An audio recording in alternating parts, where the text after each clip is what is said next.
Good morning. Water chapter में हमारा अगला टॉपिक है जियोलाइट और परम्यूटेड प्रोसेस। ये प्रोसेस इस्तेमाल होता है हार्डनेस के रिमूवल के लिए। सबसे पुराना और प्रिमिटिव प्रोसेस जो हार्डनेस हटाने का है वो प्रोसेस है लाइम सोडा प्रोसेस, मगर हम उसे बहुत आखिरी में डिस्कस करेंगे। लाइम सोडा प्रोसेस काफ़ी टीडियस प्रोसेस होता है, बहुत स्टेप्स इन्वॉल्व हैं और बहुत कॉम्प्लिकेशंस भी हैं। जियोलाइट प्रोसेस जो आप यहाँ पढ़ने जा रहे हैं, ये प्रोसेस सिंपलेस्ट है। सबसे सिंपल मेथड है पानी हार्ड वाटर को सॉफ्ट में कन्वर्ट करने का और पानी की क्षारीयता को खत्म करने का। इस प्रोसेस की सबसे अच्छी खूबी ये है कि ये प्रोसेस चीप है, यानी कि सस्ता है, इकोनॉमिकल है, आसानी से हैंडल हो जाता है। दूसरी बात, इस प्रोसेस में टेम्पररी और परमानेंट हार्डनेस दोनों खत्म की जा सकती हैं। ध्यान में रहे, टेम्पररी परमानेंट हार्डनेस दोनों खत्म की जा सकती हैं। ये चीप है, इकोनॉमिकल है, आसानी से हैंडल हो सकता है।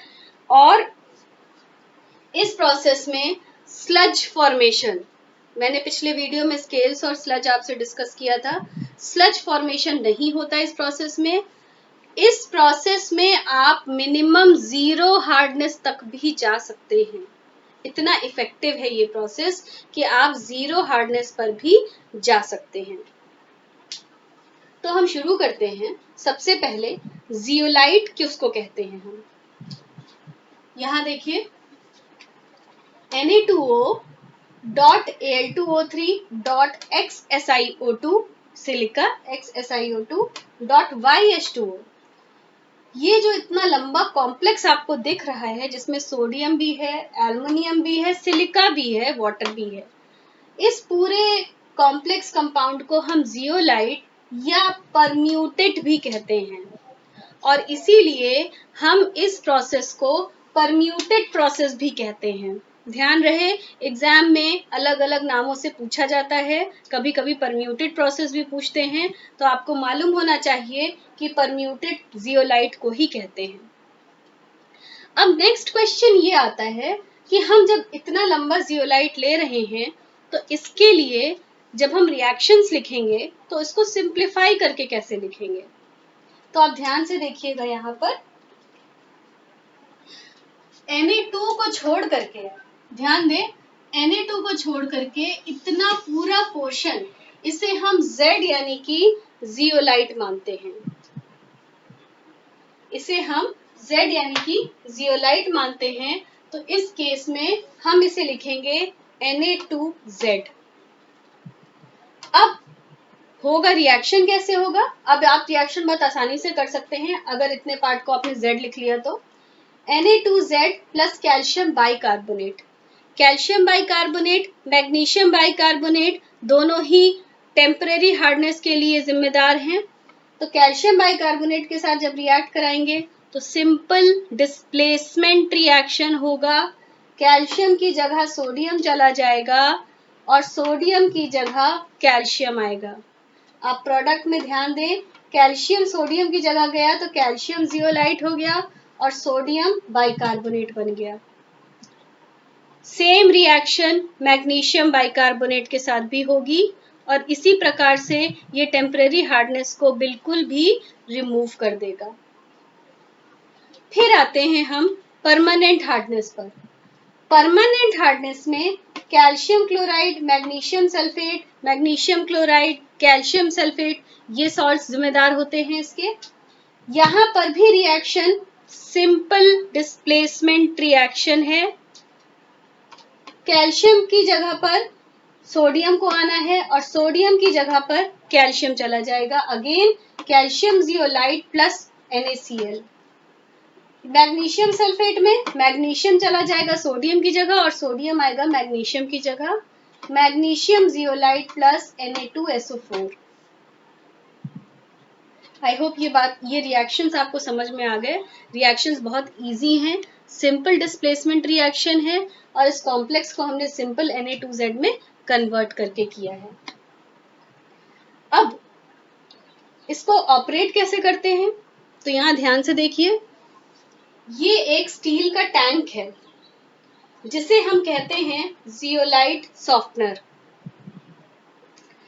इस स्टील के टैंक में सबसे पहले क्या करते हैं, ग्रेवल्स यानी कि पत्थर रख देते हैं।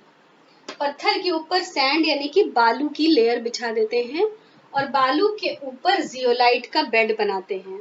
अच्छा खासा थिक बेड है जियोलाइट का। बालू के ऊपर लेयर लगा देते हैं जियोलाइट की। अब यहाँ से ये वाटर इनलेट दिख रहा है, यहाँ से हार्ड वाटर को अंदर इंट्रोड्यूस किया जाता है। तो जब हार्ड वाटर इसके अंदर जाता है तो वो जियोलाइट से जब पास होता है तो अपने आप ये जो सारी रिएक्शंस आपको लिखी हुई दिख रही हैं, ये रिएक्शंस यहाँ पर प्रोसीड होने लगती हैं। ध्यान से देखिएगा, ये रिएक्शंस जियोलाइट बेड में होनी शुरू हो जाती हैं। तो जब ये रिएक्शंस जियोलाइट बेड में होनी शुरू हो जाती हैं, उसके बाद जो पानी यहाँ से जो पानी सॉफ्ट हुआ वो सैंड और ग्रेवल से पास होता है, यानी बालू और पत्थर से पास होता है, ताकि और जो खड़ी इम्प्योरिटीज हैं वो निकल जाएं, फिल्टर हो जाएं। और उसके बाद ये वाटर आउटलेट है, यहाँ से आराम से पानी बाहर निकल जाता है और यहाँ से जो पानी आउटलेट से निकलता है वो सॉफ्ट वाटर होता है।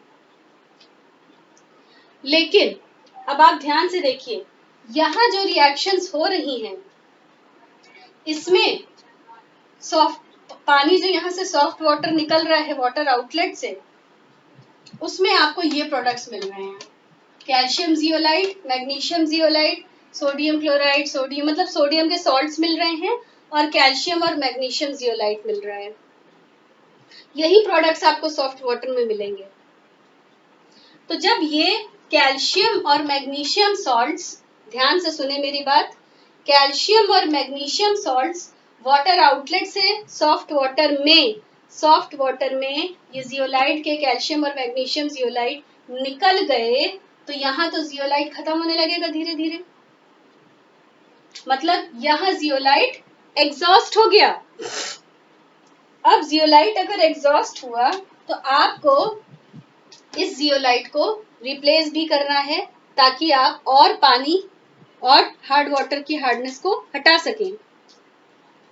तो इसको वापस रीजनरेट कैसे करते हैं? अब जो सॉफ्ट वाटर था वो जियोलाइट लेके तो निकल गया, अब हमें रीजनरेट कैसे करना है? तो देखिए, उस सॉफ्ट वाटर को हम 10% ब्राइन सोल्यूशन, ब्राइन का मतलब होता है, यहाँ ध्यान से देखिए, 10% ब्राइन कहते हैं सोडियम क्लोराइड को। तो उस सॉफ्ट वाटर को जो हमारा एग्जॉस्टेड जियोलाइट लेके बाहर निकल रहा है उसमें हम ब्राइन डालते हैं और वापस जियोलाइट को रीजनरेट कर लेते हैं। यहाँ फिर से डिस्प्लेसमेंट रिएक्शन है, सिंपल डिस्प्लेसमेंट रिएक्शन। सोडियम वापस फिर से कैल्शियम के पास जाएगा और कैल्शियम आएगा सोडियम की जगह पर, तो ये बनेगा कैल्शियम क्लोराइड और ये बनेगा सोडियम जियोलाइट। तो इस तरीके से जियोलाइट को ब्राइन यानी सोडियम क्लोराइड लेकर के रीजनरेट किया जाता है।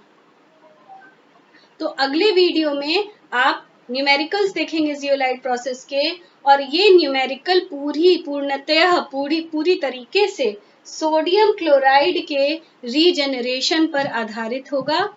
सोडियम क्लोराइड कितना रीजनरेट हुआ, कितना एग्जॉस्ट हुआ, उससे हम निकालेंगे कि वो कितना इस्तेमाल हुआ है हार्डनेस में और पानी कितना हार्ड रहा होगा जो वाटर इनलेट से इसके अंदर जा रहा है। अब तक ये प्रोसेस आपको समझ में आ जाना चाहिए।